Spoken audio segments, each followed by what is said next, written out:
અનામત આંદોલન થયું, ખ્યાલ હોય તો. પાટીદારો જ કરનારા હતા. એમાં શું મળ્યું? કશું નહીં. આપણા યુવાનો શહીદ થયા અને જેમણે આંદોલન કર્યું હતું એમણે એમનો રાજકીય રોટલો શેકી ખાધો.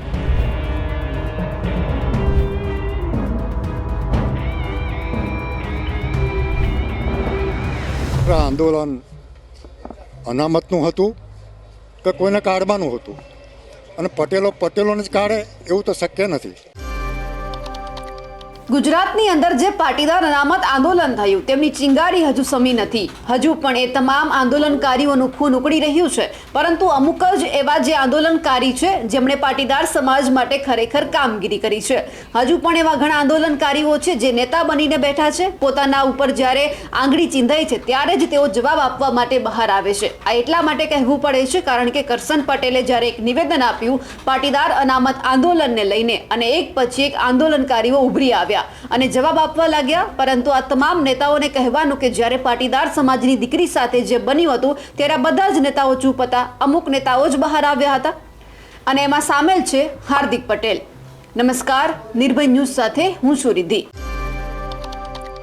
આજે ફરી એક વખત જે પાટીદાર સમાજનો જે મુખ્ય ચહેરો હતો હાર્દિક પટેલ, એમના ઉપર સવાલ ઊભા થયા છે. એટલા માટે કારણ કે જ્યારે પાટીદાર સમાજને બધી જ રીતે હાર્દિક પટેલની જરૂર હોય છે ત્યારે હાર્દિક પટેલ ક્યાંય પણ બહાર નથી આવતા. પણ જ્યારે પોતાના ઉપર સવાલ થાય છે ત્યારે તેઓ સીધો જ જવાબ આપવા માટે આવે છે. જ્યારે પાટણની અંદર જે નિરમાના ચેરમેન છે કરશન પટેલ, તેમણે એક નિવેદન આપ્યું તમામ પાટીદારના આંદોલનકારીઓને લઈને, અને એ પછી એક પ્રતિક્રિયા પણ સામે આવવા લાગી. પણ એમાં સામેલ છે હાર્દિક પટેલ.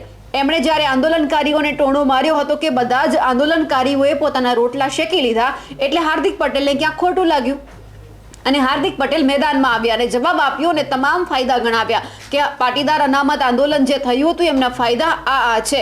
કરશન પટેલને હવે આ બધું જ કેમ યાદ આવ્યું છે તે પણ હાર્દિક પટેલ સવાલ કરી રહ્યા છે અને કહી રહ્યા છે કે આ આંદોલનથી ખાલી પાટીદાર લોકોને નહીં પરંતુ ઘણા બધા બીજા સમાજને પણ ફાયદો થયો છે.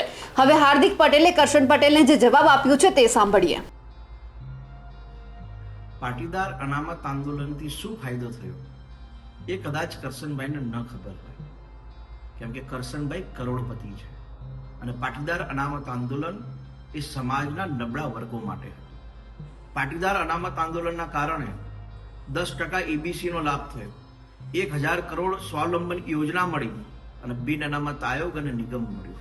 અને આ યોજનાઓના કારણે છેલ્લા 3-4 વર્ષમાં ગુજરાતના હજારો યુવાનોએ સરકારી નોકરીમાં અને શિક્ષણમાં લાભ લીધો છે.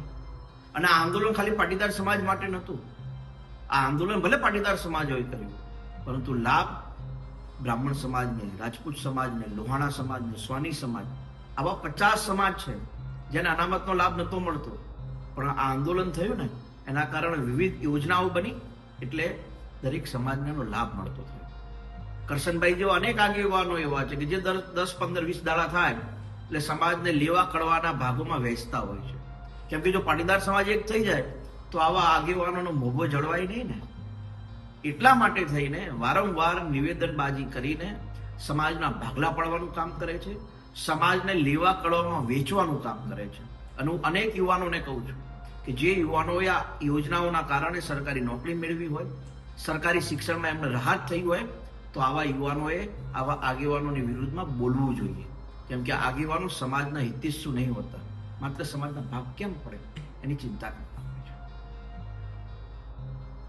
હવે અહીંયા સવાલ એ ઊભા થઈ રહ્યા છે કે પાટીદાર અનામત આંદોલન જે બન્યું હતું એ પછી કરશન પટેલે આટલા વર્ષો પછી આ અનામત આંદોલનને યાદ કર્યું અને તમામ આંદોલનકારીઓને ચાપકા માર્યા. અને સવાલ એ પણ હતો કે આ તમામ આંદોલનકારીઓ જેમને લાગુ પડતું હશે જવાબ તો આપવાના જ હતા. એટલે ક્યાંક જે લોકો આમાં સામેલ હતા, જે આંદોલનકારીઓના મુખ્ય ચહેરા હતા, એ બધા જ જવાબ આપી રહ્યા છે. હાર્દિક પટેલ પણ એમણે પોતાનો જવાબ રજૂ કર્યો. પણ સવાલ એ છે કે આ જ હાર્દિક પટેલ જ્યારે પોતાના ઉપર આવે છે ત્યારે કેમ તેઓ બોલે છે, બાકી જ્યારે પાટીદાર સમાજની વાત આવે છે ત્યારે એકદમ ચૂપ થઈ જાય છે. અમે હજુ પણ અને આજે પણ હાર્દિક પટેલને એ જ સવાલ કરીએ છીએ કે જે અમરેલીની પાટીદારની દીકરી સાથે બન્યું ત્યારે એક ભાઈ તરીકે જ્યારે એમની સાથે ઊભું રહેવાનું હતું ત્યારે હાર્દિક પટેલ નહોતા ગયા. પણ સવાલ એ છે કે જ્યારે પોતાના ઉપર સવાલ ઊભો થયો, આંગળી ચીંધાય એટલે તરત તેઓ બહાર આવ્યા, ભાજપની બહાર આવ્યા એટલા માટે કહેવું પડે છે કારણ કે અનામત આંદોલન કર્યું અને પછી તેઓ ભાજપમાં જોડાઈ ગયા. હવે પક્ષમાંથી તેઓ થોડા ઘણા બહાર આવ્યા હોય અને પોતાના ઉપર જે આરોપ લાગ્યો હોય તેમનો જવાબ આપી રહ્યા છે. પણ ખરેખર આજે પણ એ દીકરીને પોતાના ભાઈ હાર્દિક પટેલની જરૂર છે. હવે એ જોવાનું છે કે હાર્દિક પટેલ જ્યારે આ દીકરી માટે ક્યારે બોલે છે, કારણ કે પોતાના ઉપર આવ્યું છે ત્યારે તો તેઓ સીધો જ જવાબ આપી દીધો છે કરશન પટેલે. આજે પાટીદાર સમાજ હજુ પણ રાહ જોઈને બેઠો છે કે જે પરિવારના દીકરા શહીદ થયા છે એમના વિશે હાર્દિક પટેલ ક્યારે બોલે છે તે પણ સવાલ છે. અમારા અહેવાલને લઈને અને જે રીતે હાર્દિક પટેલે નિવેદન આપ્યું છે તેમને લઈને આપનું શું કહેવું છે કમેન્ટ કરીને ચોક્કસથી જણાવજો. સાથે જ અમારી નિર્ભય ન્યૂઝ ચેનલને લાઇક, શેર અને સબસ્ક્રાઇબ કરવાનું ભૂલશો નહીં. નમસ્કાર.